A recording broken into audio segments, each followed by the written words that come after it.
monde, on se retrouve aujourd'hui dans une nouvelle vidéo, j'espère que vous allez bien, en tout cas moi ça va super bien. Et aujourd'hui c'est une vidéo qui va parler du SOPK, alors je vous laisse avec le générique et la suite de la vidéo.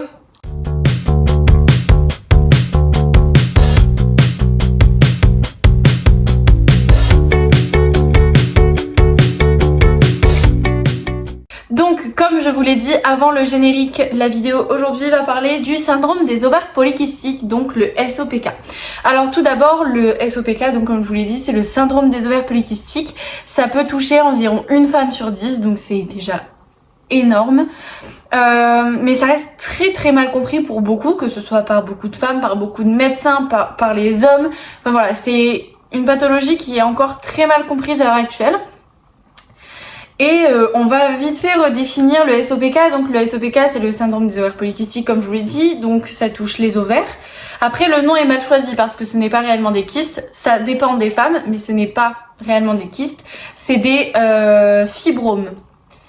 Donc c'est des follicules, des fibromes en fait qui sont rattachés sur les ovaires. Bon, mis à part ça, ça impacte pas que les ovaires, ça impacte beaucoup d'aspects de la vie quotidienne de la femme parce que ça impacte les hormones, les cycles menstruels, la fertilité, l'humeur et aspects de la vie qui viennent compliquer chez la femme portant le SOPK. Alors, les symptômes les plus courants, on va dire, c'est les règles irrégulières, l'acné, la prise de poids, les douleurs, parfois l'infertilité, même assez régulièrement avec le SOPK, l'hyperpilosité, enfin il y a plein d'autres symptômes qu'on aborde très peu. Mais parce qu'en fait on les comprend que quand on les vit, et donc c'est très compliqué. En sachant que très peu de personnes en parlent, parlent des symptômes du SOPK. Alors, je vais tout d'abord vous parler de moi. Donc vous le savez, j'ai été diagnostiquée du SOPK il y a quelques semaines. Ça a été très difficile pour moi quand le résultat des examens est tombé. Parce que j'avais cette vision du SOPK égale infertilité.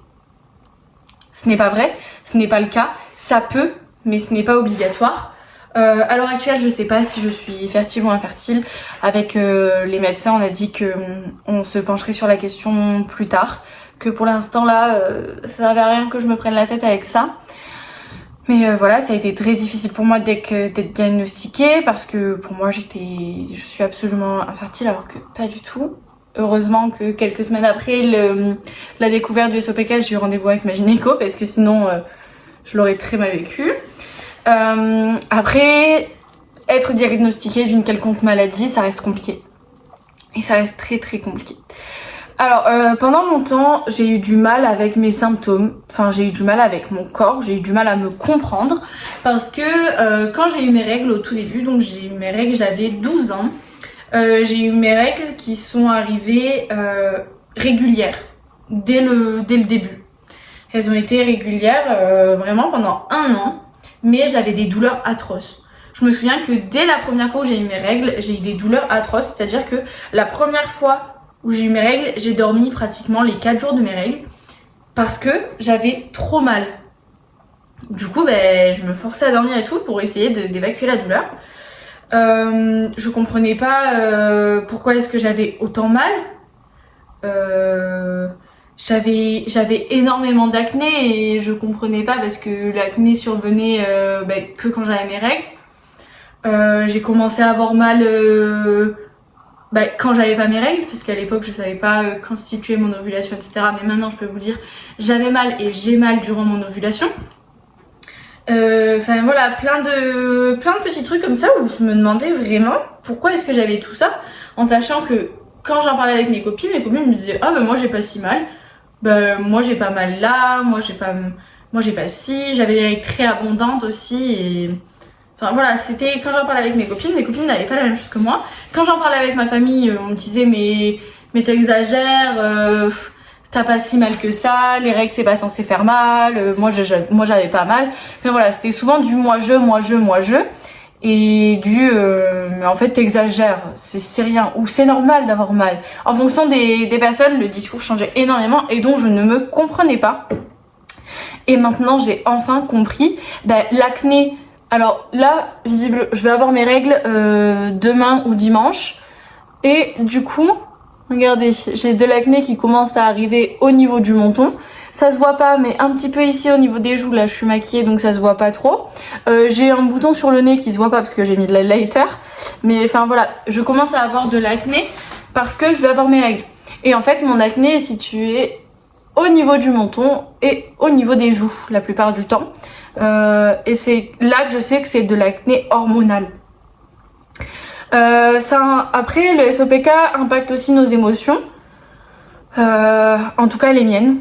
Je sais que voilà, si j'ai mal, je vais avoir tendance à être plus irritable. Je sais que déjà je suis hypersensible, mais je pense que le SOPK n'aide pas. Ensuite, par rapport à mon énergie, c'est vrai que en fonction de mon cycle, déjà en fonction du cycle, en fonction de la phase de ton cycle, tu vas avoir plus d'énergie que d'autres semaines. Mais c'est vrai qu'avec le SOPK, quand j'ai mes règles ou quand j'ovule, je suis épuisée.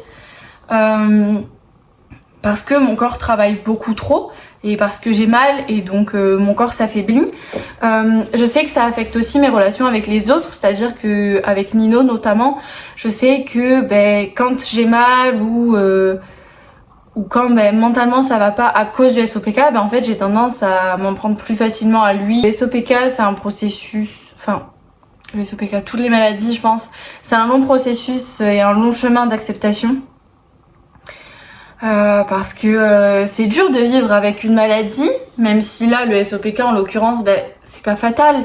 Vous voyez, c'est pas un cancer, enfin vous voyez, il y a toujours pire. Mais ça reste quand même très dur de vivre avec une maladie. Surtout que le SOPK ce n'est pas toujours visible.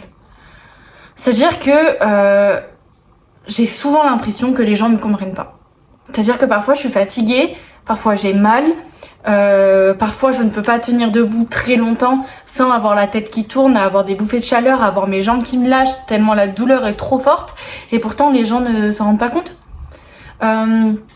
Parfois quand je vais à la pharmacie et que justement j'ai des douleurs atroces, etc., et que j'y vais pour récupérer un traitement ou quoi que ce soit, il y a des chaises qui sont mises à disposition à la pharmacie. Et parfois je m'assois. Et j'ai déjà eu des regards de certaines personnes âgées qui me regardaient très mal parce qu'ils comprenaient pas pourquoi une jeune fille comme moi était assise. Parce que je suis malade et que je souffre et que je ne peux pas être reconnue handicapée parce que d'après l'État et d'après la MDPH, le SOPK n'est pas handicapant. Donc c'est compliqué parce que les gens ne comprennent pas. Quand tu souffres de douleurs pelviennes, et les gens te comprennent pas parce que les gens ne souffrent pas comme toi.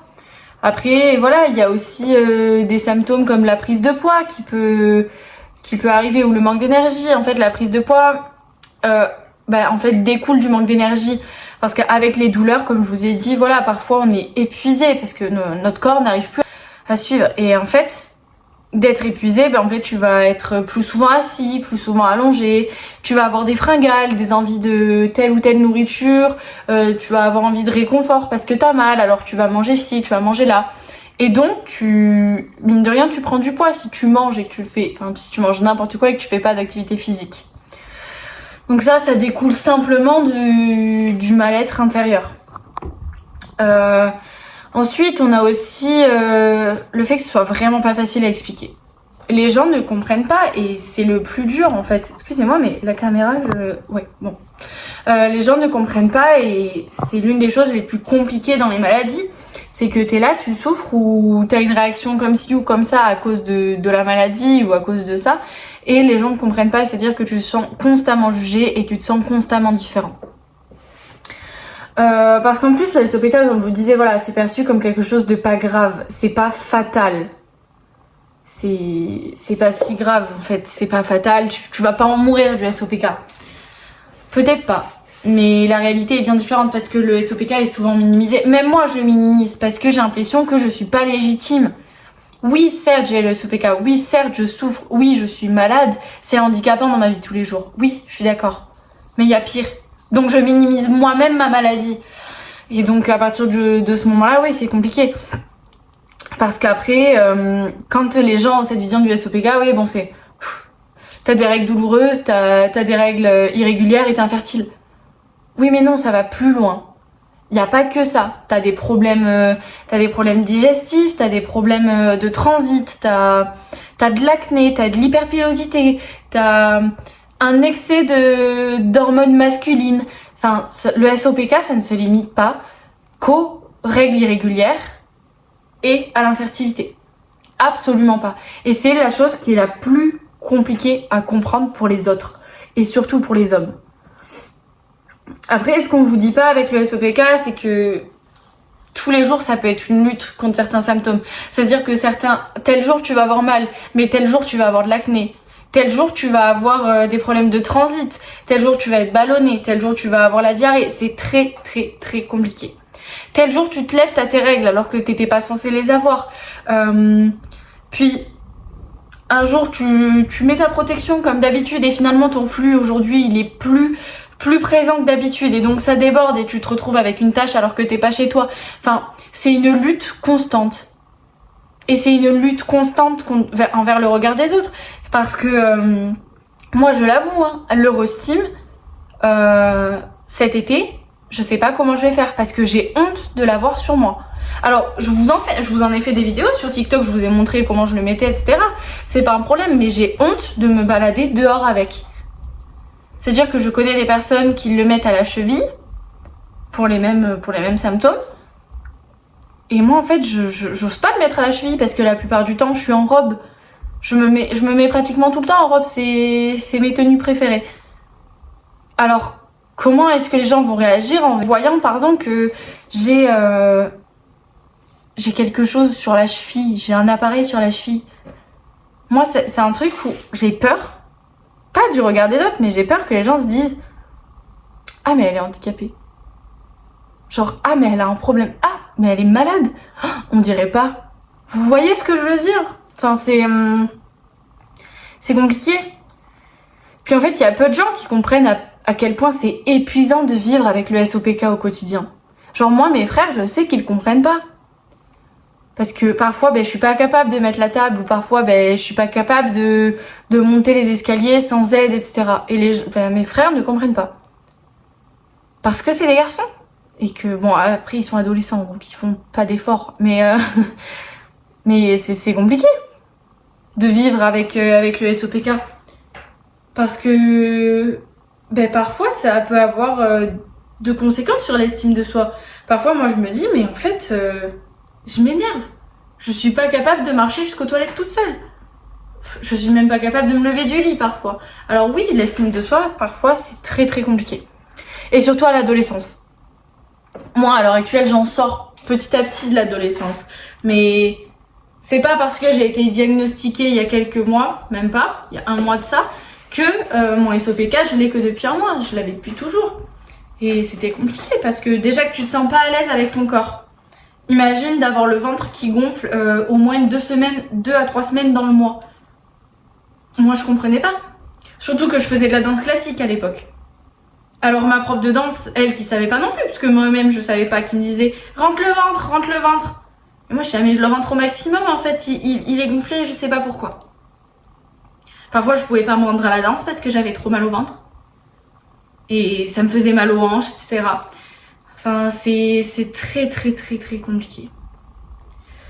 Après, faut juste, je pense, enfin, pas juste, mais pour essayer d'accepter la maladie, faut apprendre à mieux connaître son corps, à mieux connaître ses cycles.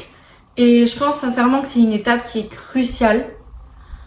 J'ai aussi découvert, de par les réseaux, le soutien d'autres femmes qui m'ont partagé leur expérience, qui elles-mêmes partagent leur expérience sur les réseaux sociaux. Et je pense que ça m'aide aussi beaucoup. Parce que si tu vis avec le SOPK, il faut que tu saches que tu n'es pas seule. Moi, je sais que voilà, il existe des groupes de soutien, il existe des forums, il existe, je sais pas, des groupes de parole, etc. Mais en fait, c'est peu connu. Il faut vraiment les chercher. Il faut vraiment avoir un entourage qui a le SOPK. Mais personnellement, c'est pas le cas. Je suis la seule enfin du moins à ma connaissance, à avoir le syndrome des ovaires polykystiques. Ma belle-maman, elle a l'endométriose. Une de mes tatis, du coup, de ma famille recomposée, pareil, elle a l'adénomiose. Enfin voilà, dans ma famille recomposée à l'heure actuelle, elles ont des maladies féminines, mais elles n'ont pas le SOPK. C'est-à-dire que en vrai, ça m'aurait rassurée d'avoir une maladie qui est la même que ma belle-maman ou que ma tante ou quoi. Et en fait, quand j'ai appris que j'avais le SOPK, je me suis sentie extrêmement seule. Et ma belle-maman, elle est venue vers moi, elle m'a dit mais c'est pas grave, tu sais, c'est pas une fatalité. Moi j'ai l'endométriose, toi t'as le SOPK et je vais pas dire son prénom. Et Tati, elle a la dénomiose. Elle me dit regarde, on a toute une particularité différente. Ouais, ben justement, c'est ça qui est compliqué, d'être différent des autres. Et pourtant, j'adore être différente des autres. Je suis pas une fille commune. Je sais pas si vous comprenez. Genre, j'aime pas être comme les autres. Et pourtant, là, ça m'aurait arrangé. C'est pour ça que le SOPK aussi, et je pense que toutes les maladies féminines comme ça, c'est des maladies en fait qui t'isolent, mine de rien. Parce que tu te sens trop différente des autres. Et les gens te comprennent pas, donc ça te pousse encore plus dans la question de mais pourquoi je suis si différente? C'est ça qui est compliqué. C'est pour ça que je pense qu'il faut vraiment se renseigner sur les forums, etc. Parler avec d'autres femmes qui ont cette pathologie et cette maladie-là. Faut surtout pas prendre le silence, faut surtout pas laisser le silence prendre le dessus. Moi, si j'en parle ouvertement aujourd'hui, si j'ai fait plusieurs vidéos sur ça, c'est justement pour pas rester dans le silence et pour essayer de trouver d'autres personnes ayant le SOPK qui peuvent parler avec moi. Après, je pense que pour essayer de vivre au mieux, il faut essayer de manger équilibré pour les problèmes de transit, faire de l'exercice, mais ça encore une fois c'est compliqué quand on est épuisé physiquement et mentalement. Après voilà, consulter des bons professionnels de santé, des spécialistes qui comprennent réellement la maladie et qui vont être des éléments clés pour la gérer. Après voilà, il faut être patient avec soi-même et avec son corps. Parce que le SOPK c'est pas une fin en soi, non c'est pas une fin mais c'est un défi constant. Mais c'est aussi une opportunité de prendre soin de soi et de briser les tabous autrement. Je pense qu'il faut pas oublier qu'il y a toujours des moyens de trouver du soutien, de l'aide et des solutions, mais il faut juste réussir à trouver le courage. Il faut juste trouver le courage pour demander de l'aide. Après voilà, si tu souffres de SOPK, si tu souffres d'adénomiose, d'endométriose ou quoi, il faut vraiment que tu te renseignes bien sur la maladie pour essayer de, je pense, de l'apprivoiser le plus facilement possible et le mieux. Après voilà, il faut partager ton histoire, n'hésite pas à la partager dans les commentaires de la vidéo, moi ça me ferait énormément de plaisir. Après voilà, ensemble on peut faire en sorte que les sujets des maladies pelviennes, etc. Soient plus connus et que ce soit un sujet qui soit davantage mis en avant et compris et mieux soutenu surtout. Je pense que c'est ce qu'il faut faire et je pense que plus on va en parler et plus on trouvera des solutions. Mais il faut réussir à en parler. Donc voilà, c'était juste une petite vidéo pour vous parler du SOPK parce que c'est encore très peu connu. Même moi je connais pas tous les symptômes possibles. Là j'ai dit ceux que j'avais repérés par rapport à moi. Après il est possible que j'ai certains symptômes que je ne sache pas, que ce soit l'endométriose et que je pense que c'est totalement autre chose alors qu'en fait c'est ça. Donc il faut essayer d'en parler le plus possible je pense, de faire énormément de sensibilisation par rapport à ça. Cette vidéo aussi introduit que je vais essayer de me lancer dans les podcasts dans le mois qui arrive, donc au mois de mai.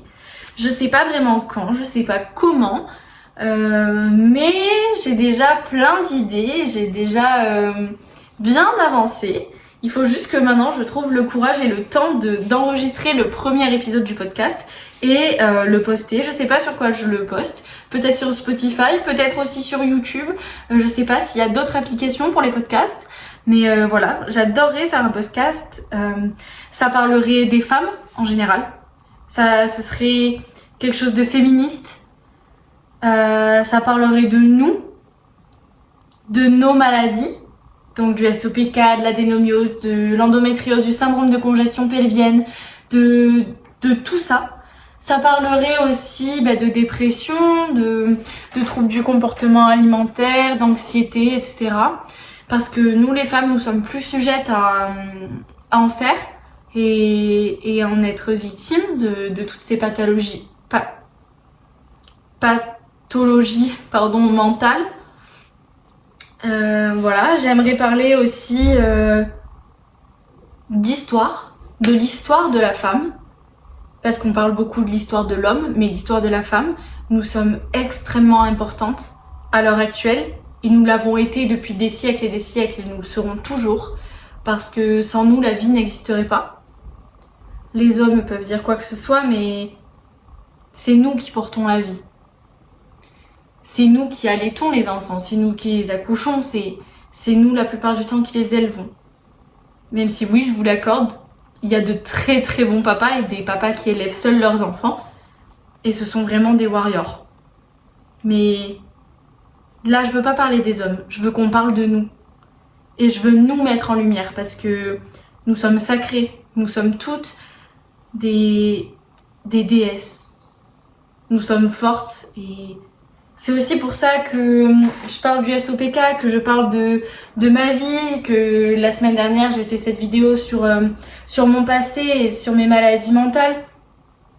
Je pense que c'est très important de faire de la sensibilisation, mais surtout de parler de nous et de nous valoriser. Alors dans quelques semaines, je vous tiens au courant dans les semaines qui arrivent par rapport à mon podcast. Mais voilà. N'hésitez pas surtout à vous abonner à mon Insta et mon TikTok et aussi à la chaîne YouTube, c'est pas déjà fait, à liker et commenter cette vidéo et à partager aussi. N'hésitez vraiment pas à faire un tour sur mes réseaux sociaux parce que je parle aussi beaucoup de tout ça sur mon TikTok, notamment Insta un petit peu moins, mais il faut que je m'y mette. Et puis je vous tiens au courant par rapport au podcast et puis je vous laisse avec le générique de fin. Allez, je vous fais des bisous. Ciao ciao! Hop, du coup, comme à chaque fin de vidéo, vous avez ma chaîne YouTube et la dernière vidéo sortie.